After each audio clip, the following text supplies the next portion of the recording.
এই একটা পাপ যদি কেউ না করে ইনশাআল্লাহ সে জান্নাতে যাবে। যতই পাপ করুক না কেন, জেনা করেছে, মদ খেয়েছে, মিথ্যা বলেছে, অনেক কিছু করেছে, শুধু শিরকের পাপ করে নাই, আল্লাহ তাকে মাফ করে দিবেন ইনশাআল্লাহ। বিশ্বাস করলেন না কথাটা?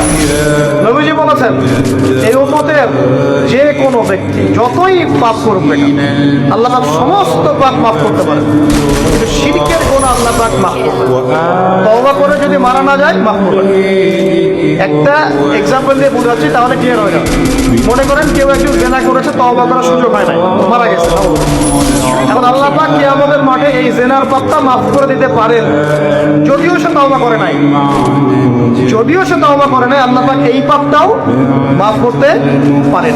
কিন্তু একজন ব্যক্তি শিরক করেছে, তওবা করে নাই, কিন্তু এই অবস্থায় যদি কাল কিয়ামতের মাঠে আল্লাহর সাথে সাক্ষাৎ করে, আল্লাহ তার গুনাহ মাফ করবেন। এই শিরক আর অন্য পাপের এই হলো পার্থক্য।